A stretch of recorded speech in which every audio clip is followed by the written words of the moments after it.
CMR shopping mall మన BHEL circle లో మార్చి 20న energetic star Ram Pothineni గారిచే గొప్ప ప్రారంభం. నమస్తే, welcome to Suman TV news. నేను మీ సాయి. సో నిన్న విడుదలైనటువంటి పవన్ కళ్యాణ్ సినిమా ఉస్తాద్ భగత్ సింగ్ లో ఉన్నటువంటి ఒక టీజర్ కి సంబంధించి తాజాగా చర్చ కొనసాగుతుంది. ఆ టీజర్ ఏమన్నా పొలిటికల్ ఇష్యూ లాగా మారుతుందా? ఆ టీజర్ సినిమా టీజర్ లాగానే చూసేటువంటి అవకాశం ఉందా? దీనిపైన తాజాగా సోషల్ మీడియాలో కానీ వివిధ ప్లాట్ఫామ్ల మీద కానీ జరుగుతున్నటువంటి చర్చ ఏంటి? దీనికి సంబంధించి మాట్లాడదాం. మనతో పాటు Suman TV news chief editor Keshav గారు ఉన్నారు. సార్ నమస్తే. నమస్తే. సో టీజర్ చూసాం సార్, దాంట్లో డైలాగులు కూడా కనపడ్డాయి. గ్లాస్కి సంబంధించి సంథింగ్ కొన్ని డైలాగులు ఉన్నాయి. దీనికి సంబంధించి ఇప్పుడు కొంత పొలిటికల్ లైన్లోకి వెళ్తున్నట్టు కనపడుతుంది. కొన్ని కామెంట్లు కూడా వినపడుతున్నాయి సోషల్ మీడియాలో. తాజాగా ఈసీ కూడా ఎవరో రిపోర్టర్ అక్కడ దీనికి సంబంధించి క్వశ్చన్ చేసినట్టు కనపడింది. ఎలా చూసొచ్చు సార్ దీన్ని పొలిటికల్ ఇష్యూగా పవన్ కళ్యాణ్ మార్చగలిగారని చెప్పి అనుకోవాల్సి ఉంటుంది. ఎందుకంటే రాజకీయ అంటే సినిమాలో డైలాగులు సాపేక్షంగా చేసేటువంటి డైలాగులు, పరోక్షంగా చెప్పేటువంటి మాటలు ఇవన్నీ కామన్గా కనిపిస్తూ ఉంటాయి.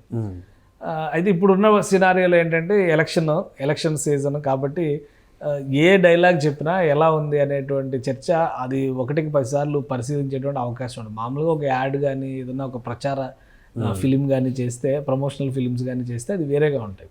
కానీ సినిమాలో ఆ డైలాగు టీజర్ రిలీజ్ అవగానే పవన్ కళ్యాణ్ గారు పిఠాపురంకి సంబంధించి చేసినటువంటి చర్చలో భాగంగా ఒక మాట అన్నారు. ఆ సినిమాలో ఒక డైలాగ్ వాడడం, ఒక క్యారెక్టర్ గాజు గ్లాస్ని పడేస్తే అది పగిలిపోతుంది, పగిలిపోయిన ఇది పరిస్థితి ఇది అంటే పగిలే కొద్దీ పదునెక్కుతుంది గ్లాస్ అని చెప్పని డైలాగ్ ఉంది. పవన్ కళ్యాణ్ గారి పొలిటికల్ సింబల్, ఎలక్షన్ సింబల్ గాజు గ్లాస్ గుర్తు. సో దానికి రెలవెన్స్ ఉంది అన్న ఉద్దేశంతో ఆయనే రైజ్ చేశారు ఈ టాపిక్. లేదంటే మిగతా వాళ్ళు ఎవరు కొత్తగా, అంటే అది వస్తే ఒకవేళ డిస్కషన్లో రావచ్చేమో కానీ అంత అబ్జెక్షనబుల్గా రైజ్ అవుతానికి అవకాశం ఉండేది కాదేమో. పవన్ కళ్యాణ్ గారు స్వయంగా ఈ డైలాగ్ ఒకటి నాకు ఇష్టం ఉండదు చెప్పడం, కానీ ఇలాంటివి చెప్పించారు నా ఫ్యాన్స్ అని ఆయన ఏదో యథాలాపంగా చెప్పినట్టుగా ఆ కామెంట్స్ చేశారు. సో ఇప్పుడు ఎలక్షన్ కమిషన్ కొన్ని నిర్ణయాలు తీసుకునేటువంటి క్రమంలో ఎన్నికల విధుల్లో పాల్గొన్నటువంటి ప్రభుత్వ ఉద్యోగులు, తర్వాత వివిధ సందర్భాల్లో కొన్ని రూల్స్ అండ్ రెగ్యులేషన్స్ పెట్టారు కాబట్టి ఆ రూల్స్ రెగ్యులేషన్స్కి సంబంధించినటువంటి చర్చలు ఇవన్నీ కూడా ప్రెస్తో ఇంటరాక్ట్ అయ్యేటువంటి సమయంలో కొందరు మీడియా మిత్రులు క్వశ్చన్ రైజ్ చేశారు. మరి యాడ్ ఫిల్మ్స్ ఏవైనా కానీ స్క్రూటినీ చేయాలన్నారు కదా ఎలక్షన్ కమిషన్కి, ఈ టీజర్ పరిస్థితి ఏంటి అని అడిగారు. అంటే ఆయన నేను చూడలేదు, ఒకవేళ చూస్తాము, అందులో ఏమన్నా ఎన్నికల ప్రచారానికి సంబంధించినటువంటి అంశాలు ఉంటే చర్యలు తీసుకోవాల్సి ఉంటుంది అనేటువంటి ఒక ఇన్స్ట్రక్షన్, అంటే ఒక డైరెక్షన్ లాగా చెప్పారు అంతే ఓవరాల్గా. ఆయన ఎందుకంటే చూడలేదు కాబట్టి. ఇప్పుడు చూడాల్సి వచ్చినా కూడా 2.5 గంటల సినిమా మొత్తం చూడాలి, కానీ ఒక నిమిషం దాంతోనే ఒక నిర్ణయానికి వచ్చేటువంటి ఇప్పుడు రిలీజ్ అయింది ఓన్లీ టీజరే కాబట్టి టీజర్ పైనే ఫోకస్ చేస్తారు. అది ఒకవేళ ఎలక్షన్ కోడ్కి ఎఫెక్ట్ అవుతుంది అనుకుంటే కనుక ఎన్నికలు అయ్యే వరకు టీజర్ని క్లోజ్ చేయమని, ఆఫ్ చేయమని చెప్పని ఇది చేస్తారు దాన్ని. కాకపోతే ఒకటి ఇక్కడ ఏంటంటే నిజంగానే అందులో అబ్జెక్షన్ చేసే అంత వ్యవహారం ఉందా లేదా అనేది చూడాలి. ఎలక్షన్ కమిషన్ దాన్ని ఏ విధంగా తీసుకుని, పర్సనల్గా నాకైతే చూసినంత వరకు అంత పవన్ కళ్యాణ్ గారు రైజ్ చేయకపోతే అసలు ఇష్యూనే కాదు. ఆయన ఇష్యూ రైజ్ చేసి ఆయనే హింట్ ఇచ్చినట్టుగా అయింది అది. ఎందుకంటే ఆయన మామూలుగా చెప్పారు గ్లాస్ గురించి, ఆ డైలాగ్ బాగా ఇంప్రెస్ అయ్యారన్నది అర్థమవుతుంది. సో పగలగొట్టాలని చూస్తే కనుక అది పగిలే కొద్దీ పదునెక్కుతుంది అనేటువంటి వార్నింగ్ ప్రత్యర్థులకు ఇద్దాం అనుకున్నారు. ఒక రకంగా ఇది సెల్ఫ్ గోల్ అనుకోవాల్సి వస్తుందేమో. ఎందుకంటే ఇప్పుడు వాళ్ళు దాన్ని పర్టికులర్గా పాయింట్అవుట్ చేశారు, ఇది ఎలక్షన్ సింబల్ ఇది కాబట్టి మీరు చర్య తీసుకోవాల్సిందే అని చెప్పి నెక్స్ట్ లెవెల్కి వెళ్ళేటువంటి ప్రయత్నం చేయొచ్చు. మీడియా నుంచి నార్మల్ క్వశ్చన్ వచ్చింది, రేపు దాని మీద ఒక కంప్లైంట్ రైజ్ అవ్వచ్చు, అధికార పార్టీ వైపు నుంచి ఒక కంప్లైంట్ కింద రైజ్ అవ్వచ్చు. కాబట్టి అప్పుడు అనివార్యంగా ఆయన ఆ ఫిల్మ్ ట్రైలర్ ఏదైతే ఉందో, ఆ టీజర్ ఏదైతే ఉందో దాన్ని మానిటర్ చేయాల్సి వస్తుంది. మానిటర్ చేసిన తర్వాత అబ్జెక్షన్ చేసే అంత పెద్ద ఇదేమీ లేదు. ఎందుకంటే ఇప్పుడు ఏకంగా ఎదురుగా ఉన్నటువంటి నాయకులు మొహాలను పెట్టి వాళ్ళ పేర్లు పెట్టి సినిమాలు తీసి వాటి ట్రైలర్లు, ఇది ఏదో వివేకం అని ఒక ట్రైలర్ రిలీజ్ చేశారు, అదొకటి సోషల్ మీడియాలో వైరల్ అవుతుంది. 15వ తేదీ నుంచి రిలీజ్ అవుద్ది అని చెప్పి అన్నారు. అది అఫీషియల్ వెబ్సైట్లో స్ట్రీమింగ్ అని చెప్పని పెట్టారు. సో అది అవుతుందో లేదో మనకు కూడా తెలియదు అది. అలానే ఇప్పుడు మొన్నటి వరకు ఏపీ ఫైబర్లో ఆ వ్యూహం సినిమా, శపథం సినిమా రిపీట్ వేస్తూనే ఉన్నారంట. అవి వాటినే కంప్లైంట్లు వచ్చాయి. అంతకంటే ఇదేం పెద్ద భయోత్పాతం సృష్టించేటువంటి ఫిల్మ్ అయితే ఏం కాదు. అందులో చిన్న డైలాగ్ ఉంది, సినిమాటిక్గా ఉన్నటువంటిది, డిఫరెంట్ సీన్స్ ఉన్నాయి. అందులో మొదట వచ్చే డైలాగ్ ఒకటి, చివరి వచ్చే డైలాగ్ ఒకటి. ఆ రెండింటిలో ఏంటంటే గాజు గ్లాసుకి సంబంధించి కొంత రిలవెన్స్ వస్తున్నటువంటి పరిస్థితి ఉంది. కాబట్టి పెద్దగా యాక్షన్ తీసుకోవడానికి అవకాశం ఉండేటువంటి అంశం కాదు అది. బట్ ఏంటంటే పవన్ కళ్యాణ్ ఫ్యాన్స్ మాత్రం అది చూస్తే పూనకాలు వచ్చేటువంటి డైలాగ్ కింద మనం చూడాల్సి వస్తుంది. అంతవరకే అది. ఎలక్షన్ కమిషన్ దాన్ని అంత సీరియస్గా కన్సిడర్ చేస్తుందని నేనైతే అనుకోవడం లేదు. ఇక వైఎస్ఆర్సీపీ నుంచి కనుక అధికారికంగా కంప్లైంట్లు ఇచ్చి వాళ్ళు ఏదైనా చేస్తే అప్పుడు ఏదైనా ఇష్యూ రైజ్ అయితే ఎందుకని చెప్పని ఏమన్నా కంటిన్యూ చేయొచ్చే ఆపొచ్చేమో, కానీ అప్పటివరకు అయితే దాన్ని డిస్టర్బ్ చేసేటువంటి అవకాశాలు సంకేతాలు అయితే కనిపించడం. ఇంకొకసారి అంటే ఇప్పుడు ఎలక్షన్ కోడ్ ఉంది కాబట్టి ఈ టైంలో రిలీజ్ అయ్యింది కాబట్టి దీని మీద ఆంక్షలు, ఇంతకు ముందు వ్యూహం కానీ యాత్ర కానీ ఇవి అంతకు ముందు కోడ్కు ముందు రిలీజ్ అయ్యాయి. సో దానికి సంబంధించి ఏం లేదు. బట్ ఆ క్లిప్లను కానీ అందులో ఉన్నటువంటి కొన్ని సీన్స్ కానీ ఇప్పుడు సోషల్ మీడియాలో పబ్లిసిటీ చేసుకుంటే అవి కూడా కోడ్ కిందకి వచ్చేటువంటి అవకాశం ఉంది. అది అసలు ఎట్టి పరిస్థితిలో రాదు. అంటే ఒకటి ఏంటంటే ఏ రోజైతే ఎలక్షన్ షెడ్యూల్ అనౌన్స్ చేశారో ఆ రోజు నుంచి కోడ్ అమల్లోకి రావడం మొదలైంది. ఇప్పుడు ఇవాళ నోటిఫికేషన్ వచ్చింది.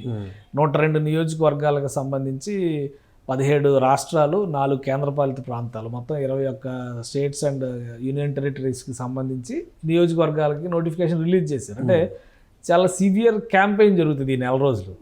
వచ్చే నెల 19వ తారీఖున ఓటింగ్ జరుగుతుంది.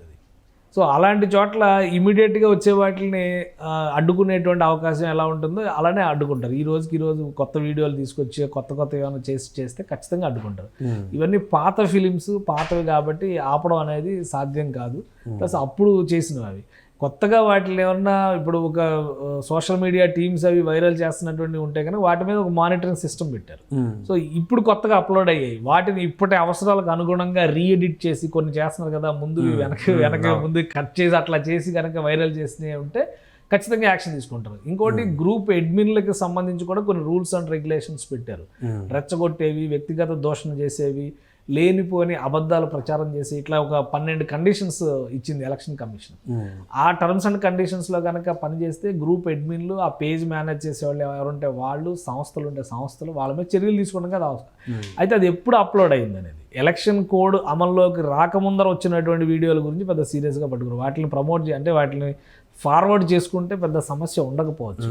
కానీ గ్రూప్ ఫార్వర్డింగ్ ఉంటుంది కదా, ఒక వాట్సాప్ గ్రూప్లో ఓ 200 మంది 300 మంది ఉన్న గ్రూప్లో అలాంటి కామన్ గ్రూప్స్లో వేశారనుకోండి, అవి యాక్షన్ తీసుకోవడానికి అవకాశం ఉంటుంది కంప్లైంట్ ఇస్తే.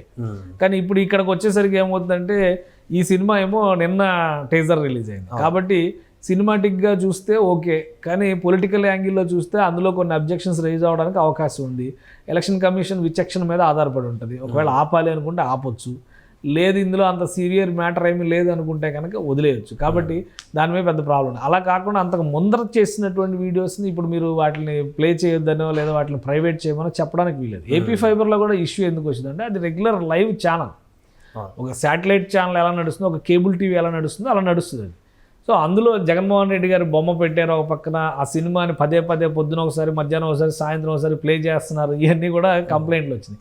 అలా చేసేప్పుడు ఖచ్చితంగా యాక్షన్ తీసుకోవాల్సి ఉంటుంది. పైగా అది గవర్నమెంట్ టూల్. అది అసలు గవర్నమెంట్ అధికారిక వెబ్సైట్లలో apgov.in వెబ్సైట్లలో కూడా జగన్మోహన్ రెడ్డి గారి ఫోటో ఉండకూడదు యాజ్ పర్ ఎలక్షన్ రూల్స్. అసలు పెట్టకూడదు. ఇప్పుడు మీరు వెబ్సైట్లు అన్నీ చూస్తే కూడా వాటి మీద కంప్లైంట్స్ వస్తున్నాయి. వెబ్సైట్లు స్క్రీన్ పైన కనుక ముఖ్యమంత్రి ఫోటో ఉంటే ఇమీడియట్గా ఆ డిపార్ట్మెంట్ మీద యాక్షన్ తీసుకునేటువంటి అవకాశం ఉంటుంది. వాటన్నిటిని కూడా తొలగించాలి. ఇప్పుడు వీళ్ళకి వచ్చిన సమస్య అదే, విపక్షాలు చేస్తున్నటువంటి కంప్లైంట్ ఏంటి, ప్రతి చోట ఇల్లుకి, స్కూల్కి, బడికి అన్ని చోట్ల వైసీపీ రంగులు వేశారు, జగనన్న పథకాలనే జగనన్న పేరు పెట్టి అవన్నీ బోర్డులు పెట్టారు. ఇప్పుడు అవన్నీ ఎక్కడ తీస్తారు? రోడ్ల మీద విగ్రహాలు పెట్టి వాటికి ముసుగులు వేస్తున్నారు కదా. ఇప్పుడు విగ్రహాలు పెట్టడమే తప్పు అనుకుంటే వాటికి ముసుగులు వేసేటువంటి పని. అంటే దాన్ని చూసి ఇన్ఫ్లుయెన్స్ అవుతారా లేదా అంటే అది మరి మోడల్ కోడ్ ఆఫ్ కాండక్ట్ అలా రాశారు కాబట్టి దాన్ని ఫాలో అవ్వాల్సి ఉంటుంది. కానీ ఈ పథకాల పేర్లతో ఎక్కడెక్కడ పెద్ద బొమ్మలు కట్టి కటౌట్లు పెట్టి స్కూల్స్కి వాటికి వీటికి రంగులు అవి వేసిన వాటిని ఎలా ఇప్పుడు అవి తీయలేరు కదా. ఆల్రెడీ జగన్మోహన్ రెడ్డి గారు ఒకసారి రంగులు వేస్తే మళ్ళీ సుప్రీంకోర్టు మార్చమంటే 1000 కోట్లు 1500 కోట్లు ఖర్చు అయింది. ఇప్పుడు వీటి అన్నిటికీ సున్నం పోయాలన్నా కానీ కనీసం 1000 కోట్లు ఖర్చు అయింది. కాబట్టి ఇక అవి ముందే జాగ్రత్త తీసుకోవాలి. ఎవరు ముఖ్యమంత్రి అయితే వాళ్ళ పేర్లు, ఎవరు ప్రధానమంత్రి అయితే వాళ్ళ పేర్లు, వాళ్ళ బొమ్మలు, వాళ్ళ కటౌట్లు ఇవన్నీ రాకుండా ఒక రిస్ట్రిక్షన్, దాన్ని అమలు చేసేందుకు ఒక సిస్టము, ఒక వ్యవస్థ ఉండాలి. ఆ బ్యూరోక్రసీలో కూడా నిజాయితీ నిబద్ధత ఉన్నవాళ్ళు ఉండాలి. ఎవరు ముఖ్యమంత్రి అయితే వాళ్ళకి జై కొట్టడం, రిటైర్మెంట్ అవగానే వాళ్ళ పార్టీలో సీట్ తీసుకోవడం, మళ్ళీ పోటీ చేయడం అనేటువంటి ఆలోచన విధానంతో కనుక ప్రజాస్వామ్యంలో ముందుకు వెళ్తూ ఉంటే వీటిని నిలువరించడం కానీ లేదా రాజ్యాంగం సూచించినటువంటి విలువలను కాపాడడం కానీ చాలా కష్టమయ్యేటువంటి పరిస్థితి. రైట్. సో మొత్తానికి పవన్ కళ్యాణ్ సినిమా రిలీజ్ అయినటువంటి టీజర్కి సంబంధించి అయితే కొంత చర్చ కొనసాగుతుంది. దీనికి సంబంధించి తాజా కూడా ఈసీ కూడా స్పందించింది. అది ఇంకా మేము చూడలేదు. దానికి సంబంధించి అబ్జెక్షన్ ఏమంటే పరిశీలిస్తామంటూ కూడా వారు వెల్లడించారు. సుమన్ సుమన్ టీవీలో మీ పర్సనల్ అండ్ బిజినెస్ ప్రమోషన్స్ కోసం కింది నెంబర్కి కాంటాక్ట్ చేయండి.